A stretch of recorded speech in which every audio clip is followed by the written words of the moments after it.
Okay, student. Today we discuss about the biotic succession as a last topic of the succession of plants. Okay, so in biotic succession, uh, uh, on the bare rocks. Okay, we have already discussed about the lithocere, xerocer conditions where the sequential stages that occur on the bare rock.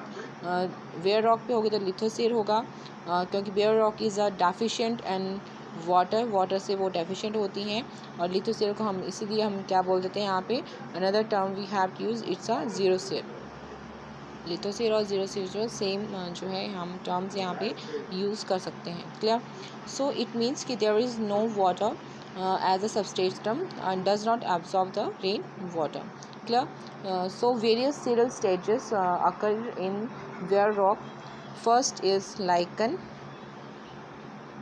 lichen stage. Wind-borne lichen propagules settle on the wet rock surface soon after rain or heavy dew. Okay, so they develop very fine rhizoids for the attachment. For example, we are discuss about the graphis in that. Okay, what we call is graphis is a type of lichen. Thereafter, when we move towards the succession, we have to make the succession. Secondly, there is a moss stage. Okay, foliage lichens growing on the rocks make the conditions favorable for the growth of hardy mosses. Thereafter, annual grass stage, the mat formed by the mosses on the partially fragmented rock becomes sufficiently moist during the rainy season for the germination of seed annual grasses. Okay, next we are the perennial grass stage, and thereafter shrub, and thereafter the last succession step, that is climax. Okay, so you have to understand about it. Okay, it starts from the lichen stage and ends at the climax community. Okay, biotic succession जब newly form जो होती है जैसे hydrogen पानी में होनी है तो ये बोल रहा है कि जो बायोटिक कम्युनिटीज़ होती हैं वो डेवलप होती हैं अब one after the other in a newly form और lake is called hydrosere. Okay, and it starts from the having the plankton stage, and it is the pioneer stage of the hydrocele. Summer stage, floating stage, reed swamp stage, and the stage of Mars meadow stage, woodland stage also. And the last is always you have to remember about it. It's a climax forest. Okay. So literally we have to discuss about the succession in plants.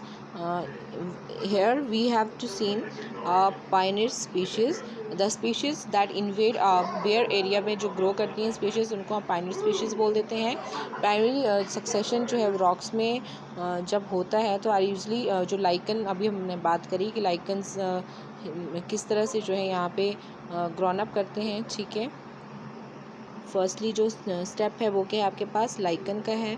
Secondly जो है वो क्या करते हैं, able to secrete acid resolve rock help in weathering and soil formation. तो ये weathering करने में और सॉइल फॉर्मेशन करने में रोल प्ले करते हैं.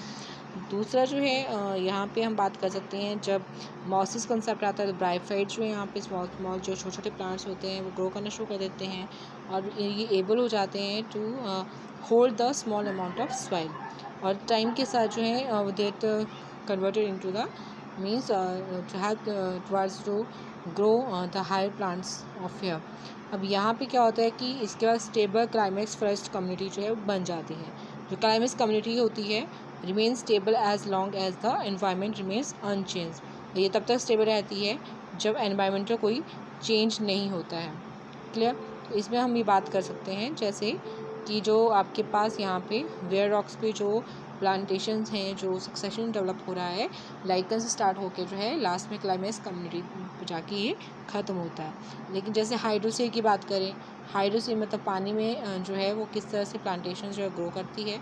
इसमें हम जो हमारे पास जो है छोटे जो प्लांट्स रहते हैं जो पानी में ग्रो करते हैं उनको आपको पता है प्लैंक्टन्स बोलते हैं. ओके, प्लैंक्टन के बाद जो है आपके पास जो है कुछ समर स्टेजेस होती हैं जो हम फर्स्ट यूनिट में सेक्शुअल प्रोडक्शन प्लांट्स में पढ़ चुके हैं। समर स्टेज होती है जिसमें जो प्लांटेशंस हैं वो बिल्कुल जो है नीचे पानी के रूटेड प्लांट्स होते हैं जो नीचे सॉइल पार्टिकल्स के साथ अटैच होते हैं। फ्लोटिंग स्टेजेस में क्या होता है कि जो plantation have roots but they are floating, मतलब वो सबमर्ज नहीं होते हैं, deep in the soil, deep in the water में सबमर्ज नहीं होते हैं। इसके बाद जो हम बात कर सकते हैं जैसे बुलडन स्टेज जो है कॉज होती है यहाँ पे। जिस तरह से सेकेंडरी सक्सेशन का कंसेप्ट है, सेकेंडरी सक्सेशन तो तभी अराइज करेगी ना जब आपके पास जो है सेकेंडरी सक्सेशन कब आप अराइज करती है, जब आपकी जो प्राइमरी सक्सेशन है वो डिस्ट्रक्शन मीन्स डिस्ट्रॉय हो जाती है, उसके बाद ही जो है न्यू सक्सेशन जो है वहाँ पे डेवलप होता है। जो सॉइल तो वहाँ पे ऑलरेडी होती है, अब यहाँ पे रेट ऑफ सक्सेशन जो है वो बहुत फास्टली ग्रोन अप करता है। यहाँ पे जो भी जो क्लाइमेक्स कम्युनिटी तक पहुँचने के लिए यहाँ पे जो ग्रोथ है बहुत ही फास्ट रेट से होती है। तो यहाँ पे हम ये बोल सकते हैं कि जो प्राइमरी सक्सेशन होता है वो एक तरह का स्लो प्रोसेस होता है, बट सेकेंडरी सक्सेशन जो होता है वो हमारे पास जो है एक तरह से फास्टर प्रोसेस होता है। तो ये एक डिफरेंस जो है हमारे पास यहाँ पे मिल जाता है हमें। जिस तरह से अभी यहाँ पे पिक्चरेशंस में देख सकते हैं जो आपके पास प्राइमरी सक्सेशन के बारे में यहाँ पे बताया गया है कि फाइटोप्लैंक्टन्स हैं, रेड सन है, सबमर्ज प्लांट्स हैं, सबमर्ज फ्री फ्लोटिंग, और लास्ट में आपका फॉरेस्ट डेवलप हो जाता है। यहाँ पे जो इस शव स्टेज है इस तरह से आप जो है इनको देख सकते हैं कि मैनी ईयर्स एगो जो क्लाइमेक्स स्टेज है किस तरह से पहुँचते हैं, किस तरह से हम जो है एक क्लाइमेक्स कम्युनिटी जो है वहाँ पे डेवलप कर सकते हैं। नेक्स्ट जो है आपके पास topic that is nutrient cycle. तो इनको जो है हम न्यूट्रिएंट साइकिल को हम जो है we are already aware from these nutrient cycles, we are also called this bio geochemical cycle. Bio geochemical cycle क्यों बोलते हैं?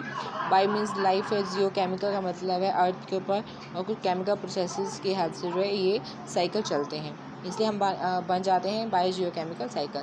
मीन्स लिविंग बॉडी से जो है प्रोसेस्ड आउट होता है कुछ, वो किस तरह से सॉइल में जाके मिक्स होता है, सॉइल से अगेन वाटर मिनरल्स के साथ मिलके जो है वो प्लांटेशन जाता है, प्लांट से अगेन जो है वो ऑर्गेनिज्म में मूव करता है, एनिमल्स हैं चाहे वो ह्यूमन बॉडी है, और उसके थ्रू किस तरह से साइकिलिंग है, जो कंटेंट हैं वो न्यूट्रिएंट्स फॉर्म है, मिनरल न्यूट्रिएंट्स हैं वो किस तरह से साइकिल्ड होते हैं, मतलब एक ऑर्गेनिज्म से दूसरे ऑर्गेनिज्म में। तो फर्स्टली यहाँ पे स्टैंडिंग स्टेट जो है हम यहाँ पे टर्म पढ़ेंगे। Standing stage is what? Standing stage से आपको यहाँ समझना है कि जो आपके पास न्यूट्रिएंट का अमाउंट है present at any time in the growth medium of the ecosystem. जब आपके पास जो है किसी भी गिवन टाइम में जब भी आपके पास जैसे अमाउंट ऑफ न्यूट्रिएंट्स है, चाहे वो कार्बन है, नाइट्रोजन है, फॉस्फोरस है, कैल्शियम है, सॉइल में प्रेजेंट होते हैं at any given time. At any given time में हम बात कर सकते हैं, उसको हम क्या बोल सकते हैं? स्टैंडिंग स्टेट बोल सकते हैं। और it varies in different kinds of ecosystem and we also in the seasonal basis पे भी हो सकता है। ओके, तो न्यूट्रिएंट्स जो हैं which are never lost from ecosystem, हमारे इकोसिस्टम से न्यूट्रिएंट्स कभी भी लॉस्ट नहीं होते हैं। ऑलवेज रिमेंबर दैट ये टाइम टू टाइम रिसाइकिल होते रहते हैं, मीन्स इनडेफिनिट तरीके से भी होते रहते हैं, और अगेन एंड अगेन जो है ये जो है साइकिल प्रोसेस चलता रहता है। अब moment of the nutrient cycle जो होता है, एलिमेंट्स होता है through various component of an ecosystem, it's called the nutrient cycle. Another name of nutrient cycle by geochemical already I have discussed here, like geo means rocks, air, water. Nutrient cycles are of two type, एक होते हैं आपके पास gaseous और दूसरे होते हैं आपके पास sedimentary. Gaseous जो आपके पास जैसे ऑक्सीजन साइकिल हो गया, कार्बन डाइऑक्साइड साइकिल हो गया, ओके। और सेडिमेंट्री जो आपके पास होता है जैसे फॉस्फोरस साइकिल, वो सेडिमेंट्री क्योंकि रॉक से राइज करता है, रॉक से ही जो ब्रेकडाउन से जो फॉस्फोरस वहाँ से मिलता है, तो इसको हम बोल देते हैं सेडिमेंट्री साइकिल। तो नाइट्रोजन है साइकिल है, तो वो भी आपके पास न्यूट्रिएंट साइकिल है, लेकिन कैसा है? गैशियस फॉर्म है। तो यहाँ पे जो सेडिमेंट साइकिल में सल्फर और फॉस्फोर दोनों आते हैं। अब reservoir is located in the earth crust. Environmental factor जो होते हैं example soil, moisture, pH, temperature regulate the rate of release of nutrients into the atmosphere. किस तरह से होता है अभी हम डिस्कस करेंगे। नाइट्रोजन साइकिल जो है in +1 class we have already discuss दिया कि किस तरह से जो गैसेस आपके पास नाइट्रोजन होती है वो किस तरह से फिक्स होता है ठीक है, 78% है, but plants are not directly taken out that from the atmosphere. So आपको पता है कि प्लांट्स की जो नॉड्यूलेटेड रूट्स होती हैं वहाँ पे राइजोबियम बैक्टीरिया है, वो एटमॉस्फेरिक नाइट्रोजन किस तरह से फिक्स करता है, एंड देयर आफ्टर प्लांट्स जो हैं उसको टेक ओवर करते हैं। तो ये आपके पास नाइट्रोजन साइकिल चलता है इस तरह से, ठीक है। अब किसी लिविंग बॉडी की जैसे डेथ होती है, किसी एनिमल की डेथ होती है, तो उसके जो बॉडी है वो सिंपल फॉर्म में कन्वर्ट हो रही है, तो सॉइल में मिक्स हो रहे हैं, सॉइल से आपके जो है प्लांट्स में जाते हैं, प्लांट से अगेन जो है वो एयर में जाएगा, एयर से जो है वो क्या कर रहा है आपकी मतलब ह्यूमन बॉडी में मूव कर रहा है, ह्यूमन बॉडी से जो है जैसे जो भी प्लांटेशन है, जो भी हम कुछ खाते हैं उसके थ्रू ये कंटेंट जो है हमारी बॉडी में जाएगा। जब हमारी डेथ होती है तो सारे के सारे मिनरल्स जो हैं वो सॉइल में मिक्सअप हो जाते हैं और अगेन उसको प्लांट जो टेक ओवर कर लेता है। लेकिन कई बार क्या होता है, जो फ्री नाइट्रोजन है एटमॉस्फेयर, अगर नाइट्रोजन कमी है तो उसको डायरेक्टली जो है वो एटमॉस्फेयर से नहीं ले सकता है, उसको जो है बैक्टीरिया की ज़रूरत पड़ती है। और वो आपको पता है कि बहुत सारे जो हैं हमारे पास बैक्टीरिया हैं, ये राइजोबियम तो है, इसके अलावा साइनोबैक्टीरिया, इसकी बहुत सारी फॉर्म्स हैं जो नाइट्रोजन को फिक्स करती हैं। क्लियर। तो इसमें हम बात कर सकते हैं कि जो आपके पास सॉइल मॉइस्चर पीएच टेम्परेचर, ये तो हम बात कर रहे थे, ये रेगुलेट करते हैं rate of release of nutrient in the atmosphere.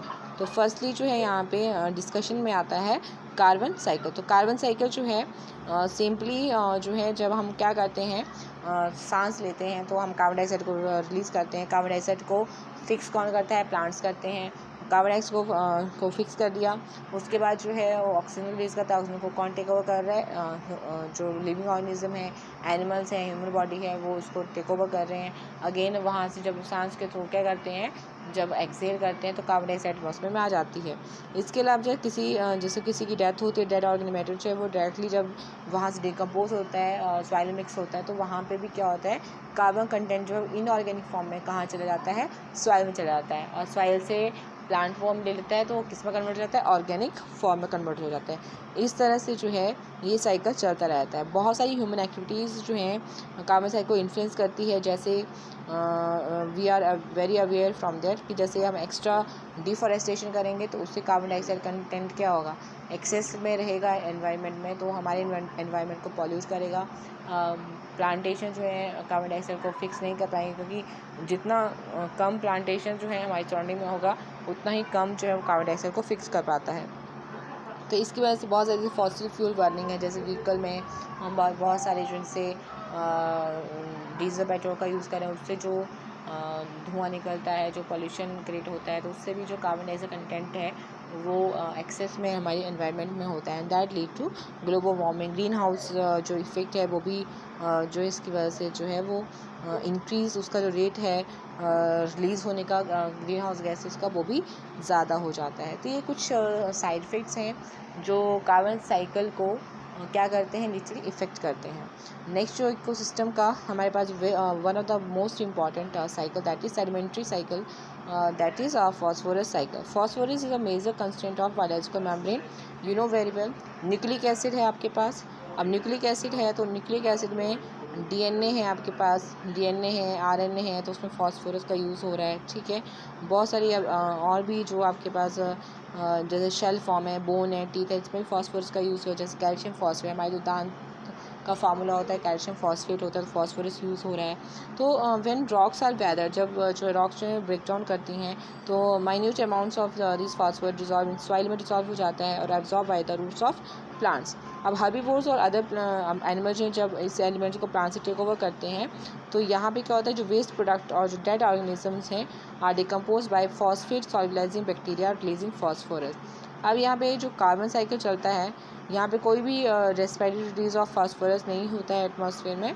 तो इसका मतलब आप ये समझ सकते हैं कि सॉइल से प्लांट में जाएगा, प्लांट से लिविंग बॉडी में जाएगा, जो भी कोई ईटअप करेगा प्लांट प्रोडक्ट्स को, उसके बाद उनकी बॉडी से जब उनका डेथ होगा तो डायरेक्टली जो है सॉइल में जाके क्या हो जाता है, ये मिक्सअप हो जाता है। तो हम इस तरह से बात कर सकते हैं कि ये कोई गैशियस साइकिल नहीं है। ये क्या कर रहा है, सॉइल जो रॉक एरिया से ही क्या हुआ, रॉक पार्ट से ही क्या हुआ, ये यहाँ से रिलीज़ हुआ, सॉइल मिक्स हुआ, सॉइल से प्लांट्स ने टेक ओवर, या प्लांट प्रोडक्ट्स को हर्बीवोर्स ने या अदर ऑर्गेनिज्म ने इचअप किया और उनकी बॉडी में चला गया, और इस तरह से ये साइकिल चलता रहता है। क्लियर। सेकेंडरी जो है आपके पास यहाँ पे आप देख सकते हैं किस तरह से इसका ग्राफिकल रिप्रेजेंटेशन है। ठीक है, very important, very very important it is. Next जो है आपके पास इकोसिस्टम जो सर्विसेज की हम बात करते हैं, तो इकोसिस्टम सर्विसेज में आपके पास जो हेल्दी इकोसिस्टम होता है वो हमेशा wide range of economic, environment और एस्थेटिक गुड्स के ऊपर डिपेंड करता है, सर्विसेज के ऊपर। और प्रोडक्ट ऑफ इकोसिस्टम प्रोसेसेस जो हैं वो इकोसिस्टम सर्विसेज हैं। For example healthy forest ecosystem है, वो अगर प्योरीफाई करेगा एयर को, वाटर को, mitigate the droughts and floods, जो सूखा है और जो बाढ़ है उसको भी कंट्रोल करता है। Cycle nutrients, generate fertile soil, provide wild life habitat, maintain biodiversity, pollinate crops, provide storage site for carbon and also provide the aesthetic cultures and spiritual values. तो काफ़ी हद तक जो है इकोसिस्टम सर्विसेज मतलब इस तरह का जो सिस्टम है हमारा, ये इन सब चीज़ों पे काम करता है। अगर इसमें थोड़ा बहुत भी इम्बैलेंस हो जाएगा तो यहाँ पे क्या होता है, हमारा इकोसिस्टम अगर इम्बैलेंस होता है तो यहाँ पे सर्वाइव करना मुश्किल है। मीन्स एक दूसरे की इंटरडिपेंडेंस बताया गया है और एक दूसरे का जो बेनिफिट्स हैं एक दूसरे के लिए, जो आपस में इंट्रैक्शंस हैं वो इस इकोसिस्टम को क्या रखता है, मेंटेन रखता है। अब आपके पास यहाँ पे एक साइंटिस्ट हैं रॉबर्ट कॉन्स्टेंजा, ठीक है, एंड उसके जो लाइफ सपोर्ट सर्विसेज थी रिसर्चर्स, जो उन्होंने क्या किया था, recently put price tags on nature life support services, और उन्होंने एक एवरेज प्राइस टैग किया था $33 trillion a year on that fundamental ecosystem services which are largely taken for granted because they are free.